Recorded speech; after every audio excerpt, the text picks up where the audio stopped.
Alright, welcome back to Paranormal Side. Since this is stuck on the same talking points right now, I'm guessing we have to actually look at everything that's going on around him and see what's going on there so we can continue. An old hanging scroll. I don't know who painted it. It's been hanging here since before I was born. A fax machine. It can send images to other places along the telephone network. I don't really know how it works. Most houses don't have one. I rarely find a use for it. The telephone. This mansion has a private line. Ooh. An arrangement of flowers. We bring in someone to do it. I don't even know what the flowers are called. Sad. A stereo unit with separated speakers designed for home use. My husband insisted on buying one, even though he isn't one to listen to music often. Okay, that sounds like a waste of money. If I may say so, but... Well, I'll be damned. Is that what I think it is? Goodness, you made me jump. Just a silly little sticker my son got from somewhere or other. He put it up just before. Well, you know what happened. I still can't bring myself to take it down. Let me take a closer look. Ah, so that's what those stickers look like. They're adorable. I knew it. It's Head Henshow from way back in set number 1. This is a real collector's item. Excuse me? Don't tell me you've never heard of the mockingbirds. The what? They're the hottest new craze. Cute little birds dressed up like rough and tumble delinquents. Never heard of them, but this certainly seems to matter to you. The best part is, nobody knows who made them. They just started showing up around town, and soon enough, they'd won everybody's heart. The story goes that they're made by some anonymous artist who covertly leaves them behind in specific locations. No one knows when or where they'll show up next. They're basically an urgent legend of sorts. To think one would turn up here of all places, this is a good sign, I'm sure of it. Well, that's, nice, I guess? Ooh. So I have to collect them now? Mockingbird number 1. Holy fuck. Why are there so many? Approach the net. Okay.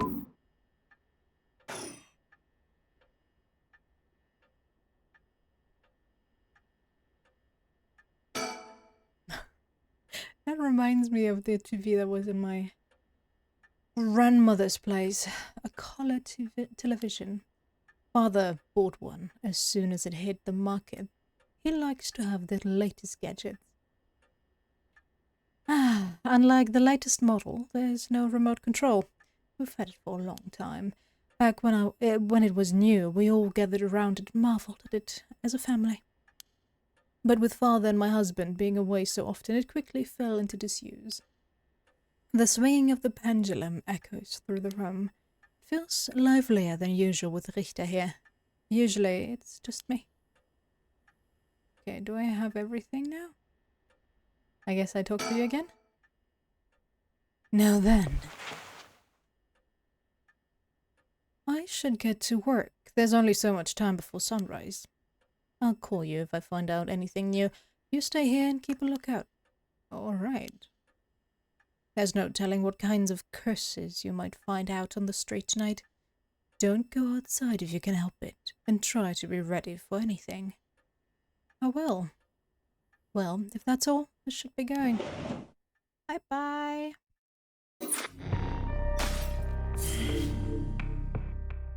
Okay.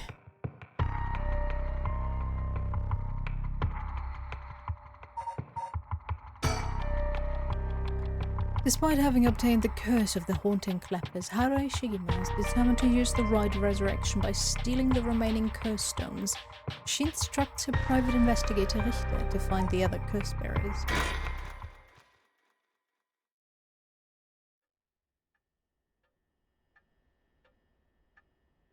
Harui Shigima, 1 a.m. Shigema mentioned reception room. Ah, okay, that's the same room we were in before. It's been almost an hour since Richter left. He promised he'd call me if anything happened, but he hasn't. So all I can do is wait. And wait. Oh, that wasn't here before. What's this? A newspaper. Must have fallen off the chair. It's a newspaper. I only leave them in here for the guests. I hardly ever read them myself. Don't think I've taken the time to go over over one in years, in fact. Well, it's not like I have anything better to do. It looks like the city's biggest problem right now is pollution. Remember how the air and water used to be even more polluted? The river was covered in scum from all the sewage and industrial waste, and it stank so badly it would make my eyes water. Eventually, people started getting sick, and it couldn't be ignored anymore. Fortunately, it's gotten better since then. It's so sad that everything has to get worse before people realize, hey, maybe we should do something about it. But looking at today's politics, same old, same old. Although the air around the industrial district is still filthy with gas and smog.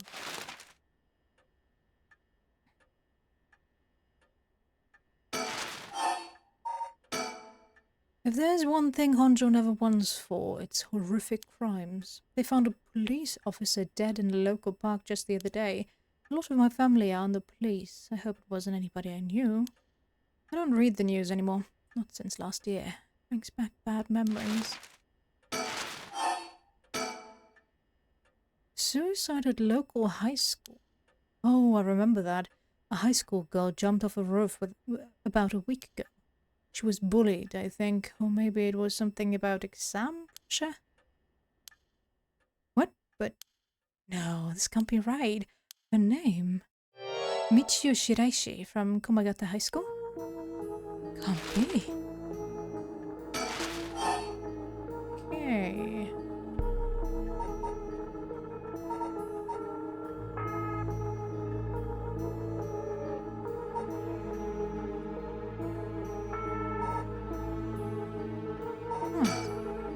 All sorts of articles about the current state of the economy now that the post-war boom has passed its peak. We're moving into the era of large corporations. It's about 220 to 230 yen to the dollar. Manufacturing is on the rise and exports are healthy. The dollar's down from its height and people are saying it could fall further. There's no denying how much the standard of living has improved in the past few years. It's common to own a car and television now, and supermarkets are better stocked than ever.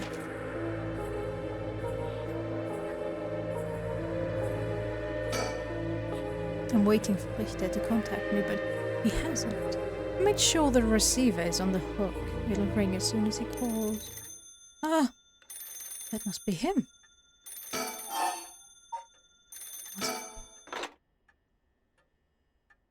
Hello? Shigema resident?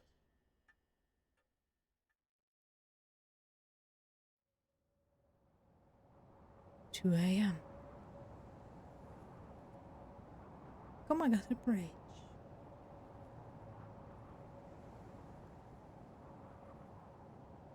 Richter called me out to meet him and we came here to Komagata Bridge. Richter, there's something I need to tell you. Funny, I was just thinking the same thing. We own Komagata Bridge over the Sumida River. There's a highway on one side and a freeway on the other, but they're both deserted this late at night.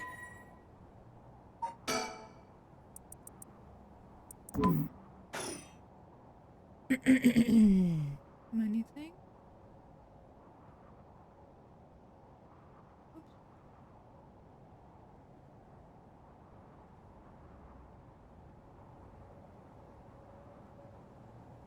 Sumida River. The Sumida River. The water is filthy and horrid, but at night, when it's still, it looks almost peaceful. Can I ask you something, ma'am? Oh, sure. Is the Sumida River what you Honjo folks picture when you think of home? I couldn't say. All I can tell you is that I can hardly stand the sight of it. Right. Should have guessed. This was where they found him after he went missing. All alone, floating in that horrible water. All I can think is how scared he must have been, how cold he must have been. What did he ever do to deserve something so awful? Come here every day since then. And I pray to the river to give him back. To give me back my son. Day after day after day. You know, in olden times, people believed rivers marked where our world met the other. Or met the next. So the act of crossing flowing water had a huge amount of spiritual significance. Back when Edo was founded, people of Chuo saw the Sumida River the same way. They associated the far side of the river with the afterlife. That same place would later become Honjo. All their fear and revulsion accumulated there and took root. But then the Ryogoku Bridge sprang up after the Great Fire of Meiriki, and just like that, Honjo was part of the city too. As it turned from farmland into a town, the people surrounded it with man-made rivers and crisscrossed it with canals and waterways. Weren't those to prevent flooding? That's what I was told. They were, but that's not all they were for. Their other purpose was to contain all the corruption that had built up on the far shore, and stop it leaking through to our side of the Great Divide. Officially, we were a physical barrier, but unofficially, they were a spiritual one too. So, if I have this right, are you saying that Honjo is a place where the real world meets the afterlife? Exactly. That's why the rite of resurrection is here, rather than anywhere else. I'm sure of it. And it's probably why the 7 mysteries and their curses have survived to the modern day. And I guess that would make the spot we're standing now, right over the water, the border between life and death. If there ever was a place where bringing back the dead might be possible, I reckon it's here. It's funny that you mentioned praying to the river. That might have done more than you think. Is that supposed to make me feel better? Just think aloud. Just thinking aloud, ma'am. Well, it's a nice thought.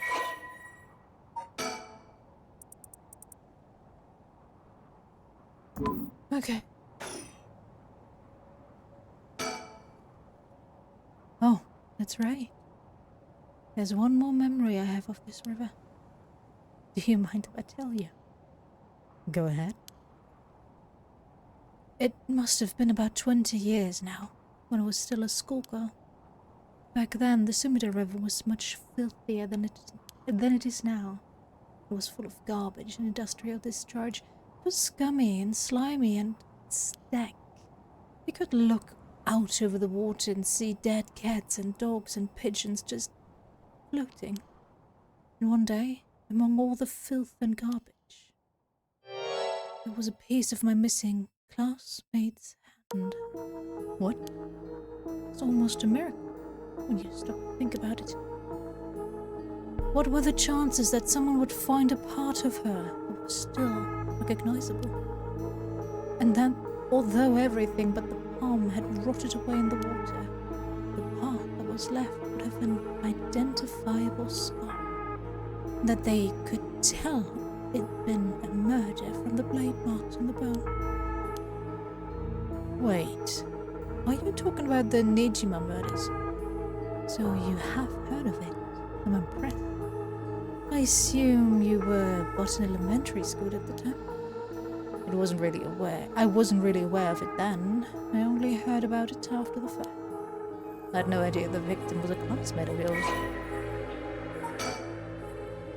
The Nejima murders, a notorious case from over 2 decades ago involving the murder of a female high school student. It first came to the attention of the authorities when part of a human left hand was discovered floating in the Sumida River. Testing revealed it to belong to a missing female high school student. As it appeared to have been severed deliberately, the police launched a murder investigation. A large-scale search of the river was organized, but the highly polluted state of the water made this impossible. Visibility was poor, the stench was intense, and the divers quickly fell ill. They succeeded in recovering only the victim's head and what appeared to be part of her leg before the search was called off. At the time of the incident, the Sumida River was as polluted as it had ever been. Neither fish nor shellfish could survive in it, eventually causing the annual fireworks festival to be called off indefinitely. Over the course of the search, the police discovered a number of unidentified human bones. This caused a stir among the public, as several other young women had gone missing in recent years in the Tokyo area, and it was feared that they might have fallen victim to the same fate. Forensic technologies at the time, however, were not advanced enough to determine the identities of the deceased, and so police were unable to open any inquiries. Due to the overwhelming lack of circumstantial evidence, the investigation ground to a halt until a hitherto unrelated individual came to its attention. During questioning about a separate incident, Fumichika Nejima, a 36-year-old shop owner with no relation to the victims, divulged details about her that had never been released to the general public. An investigation into his background was conducted, leading to his arrest. Nejima testified that he had snatched his victim from the street and confined her in the underground storeroom of his shop, which also served as his living quarters.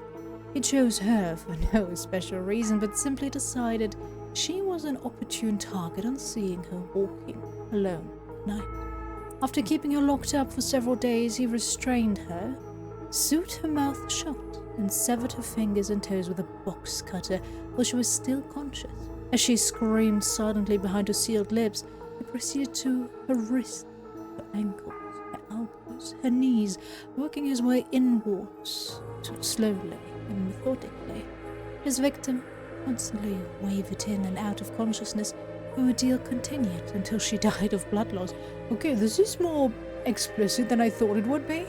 Nejima dismembered the rest of her body and disposed of it behind his home in the Sumida River, before cleaning his storeroom and returning to his everyday routine as if nothing had happened. The brutality of his actions shocked the nation when they were eventually reported. Once apprehended, Nejima readily divulged the details of the murder, but was less willing to explain his motive. When asked, he would only break down in tears, saying, "I don't know what came over me. I know it was wrong." In the end, the police could extract nothing more from him than expressions of remorse, although the efficiency of his methods strongly suggested that he had committed similar crimes in the past. No corroborating evidence ever came to light. Nejima was sentenced to life in prison at his first hearing.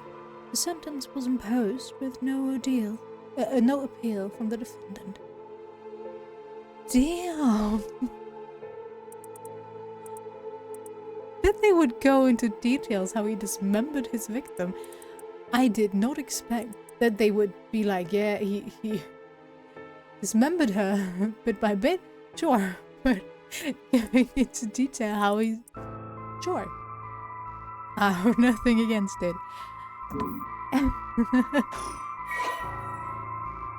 Person of interest. I don't know what to say, but I did not expect him to be on the thicker side. Not in Japan, where being even slightly chubby is already a crime against the nation, it feels like. The man who made headlines over 2 decades ago is the perpetrator of the brutal killings known as the Nejima murders. But shouldn't it technically be only the Nejima murder? Because only... it was only proven that he killed one person. Or he only admitted to one. But okay. To be honest, it was all a bit of a blur. A wave of chaos just parting around me. Something like that. They said the rest of the body must have sunk to the bottom of the river. They combed the riverbed, but they only ever found pieces. Everything else must have rotted and flowed out to sea. Afterwards, I heard that all the divers who had been looking for her fell ill. A sorry story for everyone involved, huh? It's funny. Everyone figures the river's filthy already, so one more piece of garbage won't hurt. But every little bit makes it worse. It's a vicious cycle. I know I wouldn't want to go rooting around down there myself. That's right, which is why the riverbed is the last place anybody would go looking. Or so was the killer's thinking, I suppose. The times were changing quickly back then. Things were confusing. Everyone seemed to be in a hurry. Young people were moving to Tokyo in droves. Some even ran away from home to make it in the big city. And they made easy targets for bad people. A lot of them ended up disappearing without a trace. You see, back then, we chopped the body up into tiny pieces and threw it in the river. It would rot quickly and discreetly and sink to the bottom, never to be seen again.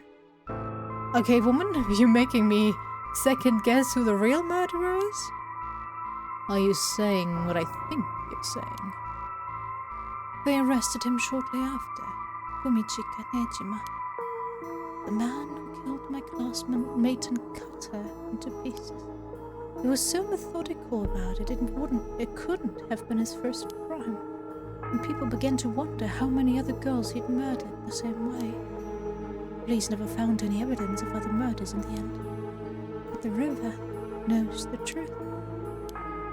How many corpses has it swallowed up over the years, I wonder? The same thoughts spread through everyone's mind. We started to avoid this area. So really, this river has been rank corruption for decades now. Or at least, that's how it seems to me. Well, was that interesting? Well, I can see why you don't have any good memories of this river. With all that darkness lurking beneath the surface, there's no reason that you would. Still, if I may, ma'am, I'm surprised you know so much about the Nejima murders. But how could I know? After all, I was the one who found her. Didn't she already say that? Who found the hand? The police actually wrote me a thank you letter. They said it was only thanks to me that they managed to bring Nejima to justice. That was the only time my father ever said he was proud of me. Huh. I guess it just wasn't the killer's day. Sometimes I wonder if he resents me for it.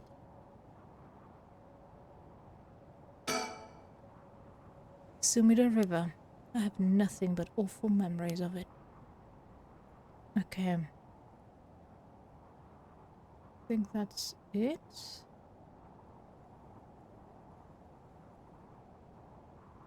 Then let's talk to Mr. Richter here. He's gazing down at the water.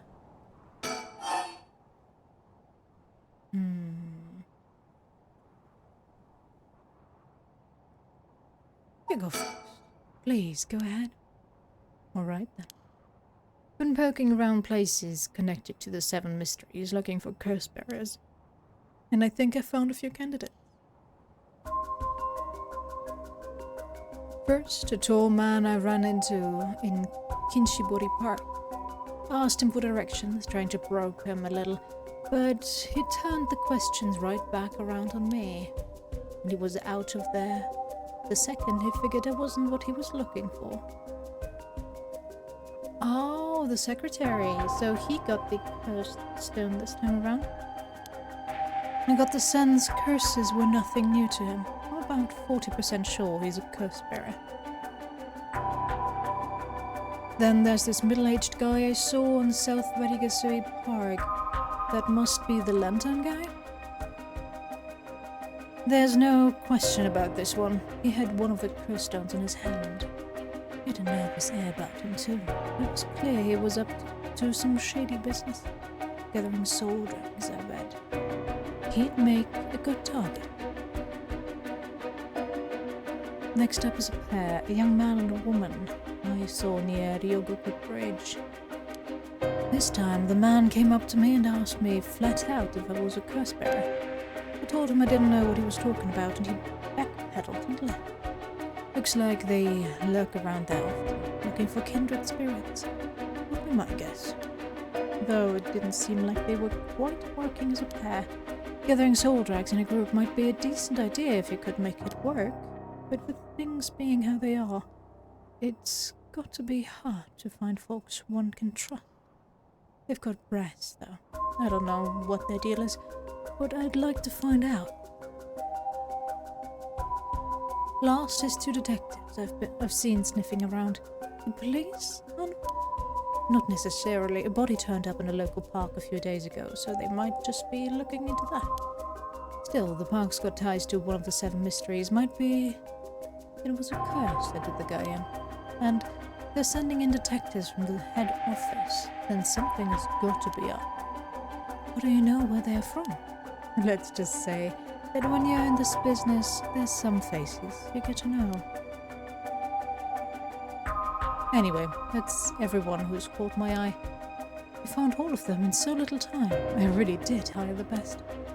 It's all in the name, ma'am. Richter Kai. E.I. No, wait. Make that Richter Kai investigator extraordinaire. My, investigator extraordinaire? Is that why you can dress like that without drawing attention to yourself? You bet. An investigator extraordinaire can blend in like a chameleon in any outfit. Well, that aside, the middle-aged man and the young couple sound the most promising, am I right? Whichever we pick, it's still too early to make a move. It seems like the curse bearers are less involved with each other than we thought. Plus, there's still others we don't know about. I say we hang fire and see how things play out.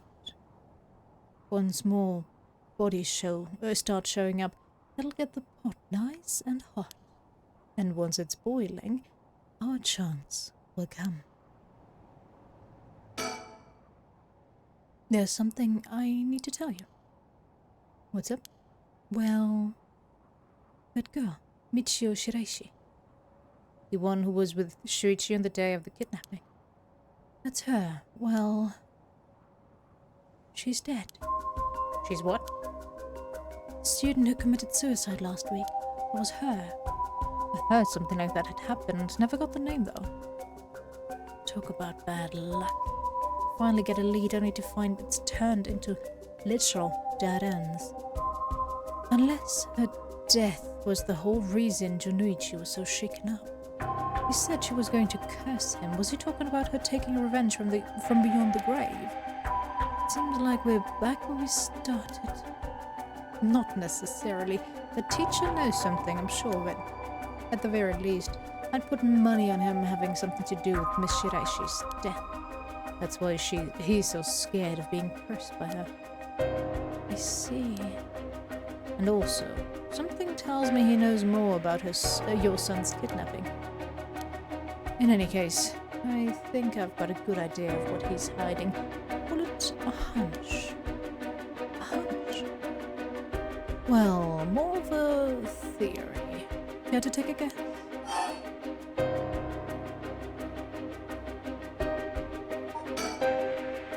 I can't say for certain, but Mr. Shinichi? No. No, yeah.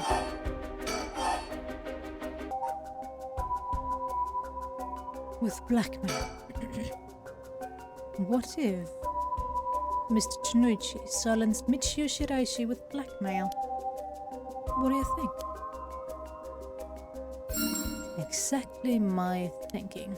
Shinoichi knew about Miss Shiraishi's connection to the kidnapping, and he used that to blackmail her into doing his bidding. He made her feel so trapped. She took her own life to escape. That's my read on it. What despicable. Well, it's just a theory. Right now, I think we need to have another chat with Mr. Shinoichi.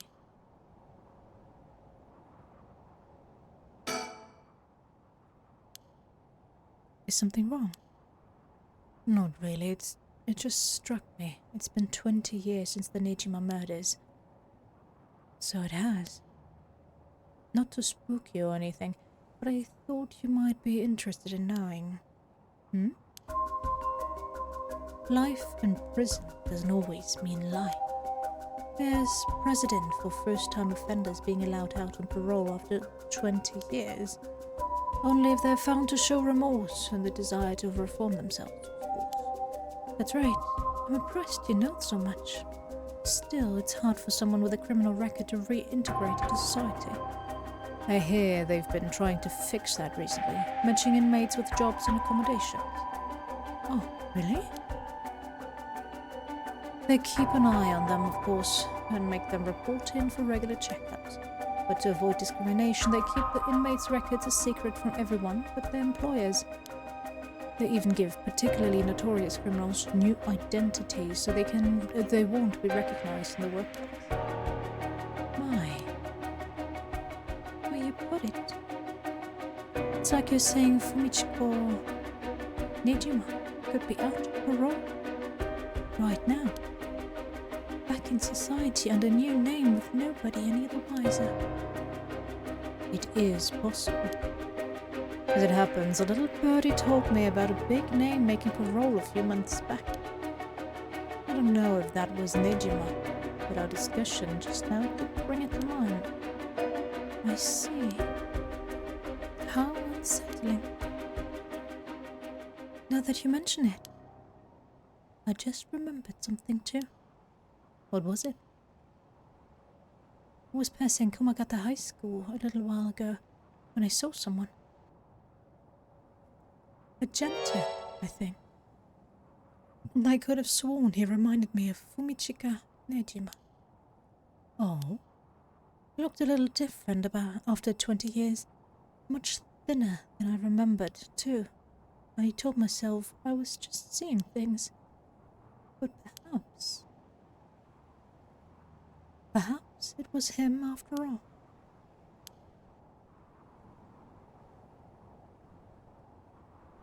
So, what next? The big question now is what the rest of the curse bearers are up to. Luckily, the Sumida River is a good distance from any of the 7 mysteries. It's unlikely the other curse bearers will come all the way here and finally have a moment to think. I see. Alright. So I suspend? Okay.